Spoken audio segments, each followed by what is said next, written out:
So if you're like me and you love XCOM 2 and you love tactical shooters and you actually were a little bit low-key obsessed with Sparks of Hope because you just love it when a new game like that comes out into the world like me, then you're definitely going to want to watch this video because I'm going to show you really something of an overlooked mini gem here in the tactical shooter world that you may or may not be aware of. If this is the type of game that you're into, you definitely should pick this one up, okay? It's called the Miasma Chronicles, and you may or may not have heard of it. If you have not heard of this game, you probably have heard of their first game, which is called Mutant Year Zero, and this game is very, very similar, but very much updated. So let me tell you what this game is. So essentially the Miasma Chronicles is again, like a tactical shooter game where you have your party, as you can see here, and with your party you go around, you encounter groups of enemies, and you get into tactical combat with them, turn-based tactical combat.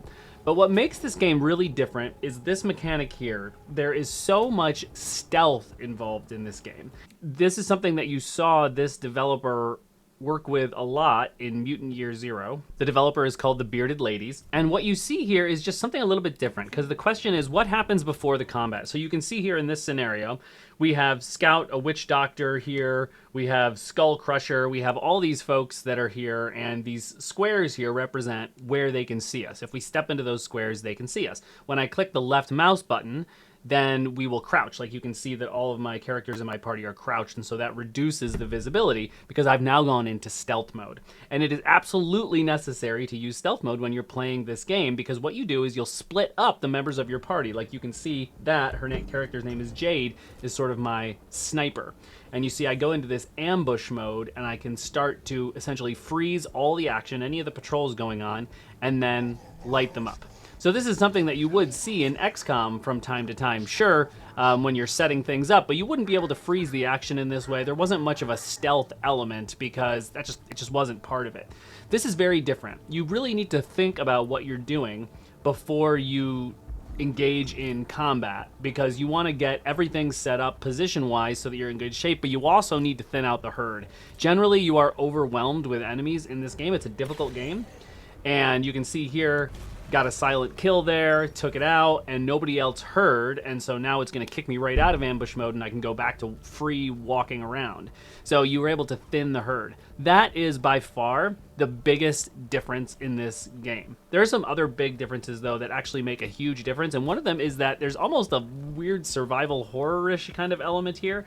I don't want to know that it's completely that, but essentially you have consumables that are used for your health, that are used to heal other players and revive other players, and also this energy cells. These energy cells help power these miasma gloves that the characters have, or two of the characters have, where they can use special powers.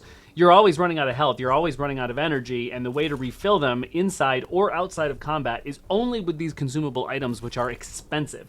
You are always running out of these items all the time.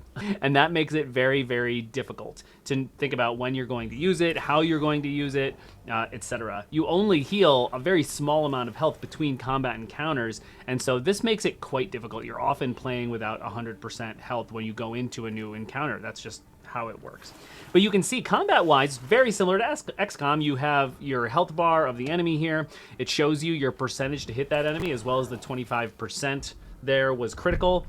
And then you have all these other options, like you can that you unlock during the game.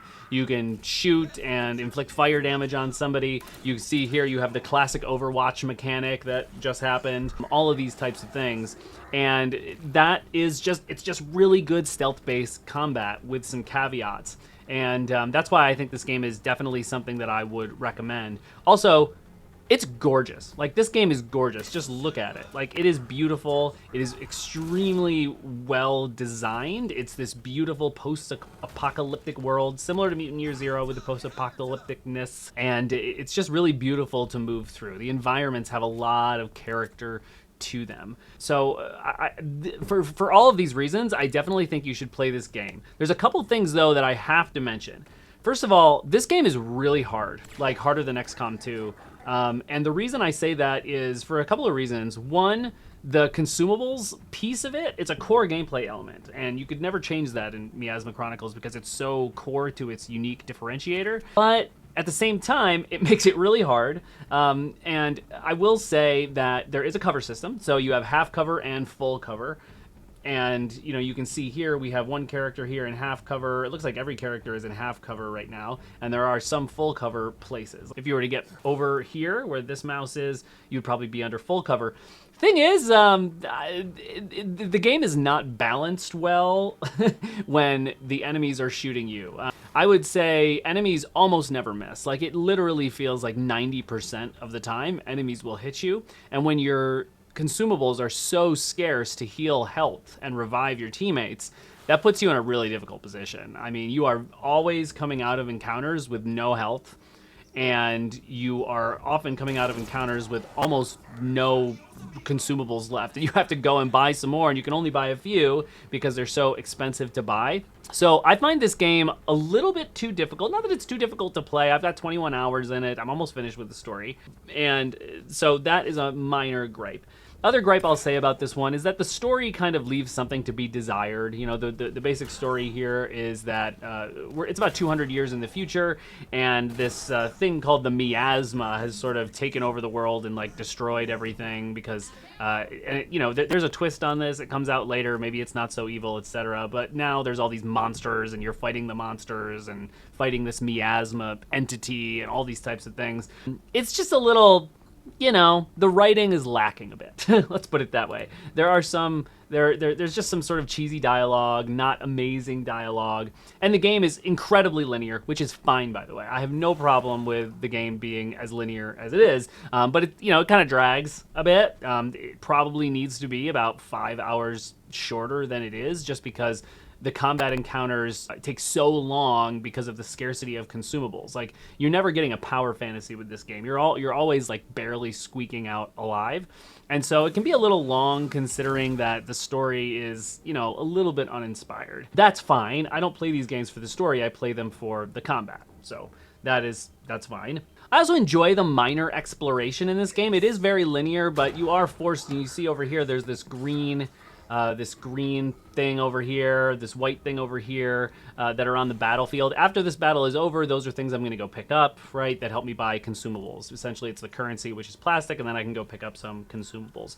But you can see that the core gameplay here is basically XCOM. And if you're into these type of games, I think you're really going to like this game. If you can just push through the difficulty, push through a bit of the frustration around item scarcity, and just sort of embrace this new way to play tactical shooters with a little bit of stealth, and thinning the herd beforehand, thinking about combat encounters and investing time in them before you actually dive into them, and doing a little bit of light exploration. I think that, like Mutant Year Zero before it, this game is just very different than others in the genre, even though it has some shortcomings. And for that reason, I would definitely recommend picking this one up if you're into these types of games. I do think it's worth your time. And as of this writing right now, you know, you can see here it's $49.99, but there are 2 bundles on Steam that make it really cheap to buy with other things.